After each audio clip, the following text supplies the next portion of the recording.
Le prophète ne parle pas de réservoirs, de citernes, de quelques récipients fabriqués par l'homme, mais d'arbres vivants et d'huile ainsi fournie continuellement, toujours fraîche, oui, toujours fraîche et chaude, provenant des artères d'un organisme vivant et ainsi, en tant que tel, coulant vers le chandelier qui éclaire d'une lumière constante, immortelle, une lumière ne variant aucunement, ne périssant jamais, étant constamment maintenue dans son plein éclat. Apocalypse 1.1. Apocalypse 20.1. C'est le témoignage d'une vie infaillible, d'une vie qui ne meurt pas, d'une vie toute suffisante. Le témoignage d'une vie qui n'est pas une abstraction, quelque chose qui est emmagasiné, mais bien de quelque chose qui vient à chaque instant d'un fleuve inépuisable, une vie puissante et glorieuse. Alors que la flamme brûle, cela est une déclaration constante de victoire. De cette victoire sur la mort, oui, sur cette mort qui cherche à éteindre la lumière, à souffler la flamme, à l'étouffer. Elle brûle au milieu de la mort environnante. Elle est une déclaration constante que cette mort n'a pas le pouvoir de l'éteindre. En lisant le livre de l'Apocalypse, nous pouvons comprendre quelle est donc cette chose qui est la seule d'ailleurs à pouvoir justifier au Seigneur de maintenir quelques instruments en relation avec lui-même et son intention.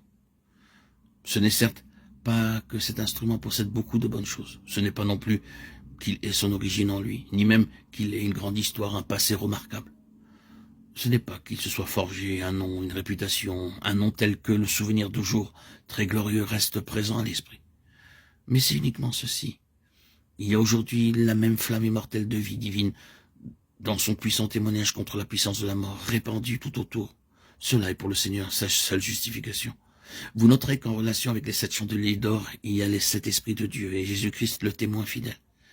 Il est identifié à ces 7 lampes, il est montré comme étant au milieu d'elles, étroitement lié à elles. Elles ont été appelées à l'existence dans le but d'être une expression permanente du Seigneur lui-même, l'attestant comme le témoin fidèle, le vivant, dans la puissance de l'Esprit de Dieu. Quand nous regardons l'état de ces églises, nous trouvons qu'en 5 d'entre elles, tout au moins, il y a des éléments étranges qui sont autant de contradictions à l'Esprit Saint, à l'Esprit de vie.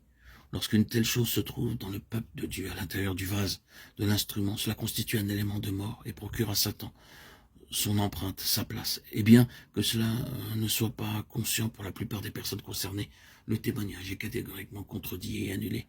Le but de Satan en réalité est celui-ci. Il veut recourir à quelque chose, sa méthode et ses moyens sont d'ailleurs multiples à cet égard pour avoir quelque emprise de mort dans un instrument divinement constitué, de sorte que la chose devienne elle-même une contradiction, à ce pourquoi précisément Dieu l'a suscité. Cet instrument a un renom, il pratique de bonnes œuvres. Il y a beaucoup de choses que le Seigneur lui-même ne peut réprimer car elles sont bonnes, mais la chose vitale qui seule justifierait au Seigneur de le maintenir a été contrecarrée.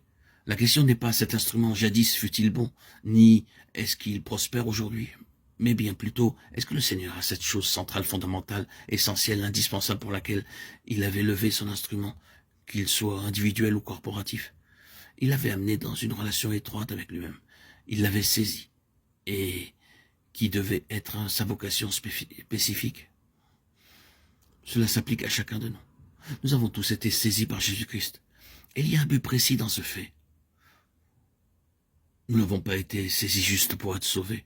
Notre salut, certes, est la base, mais il nous introduit en fait dans quelque chose de beaucoup plus important. Le Seigneur rassemble les siens pour les constituer en un vase corporatif, objet de son dessein divin. Il suscite des instruments de temps à autre, mais qu'ils soient individuels ou corporatifs. Le danger constant est que la chose essentielle pour laquelle le Seigneur, dans sa pensée, les a suscités soit perdue alors que beaucoup d'autres choses subsistent.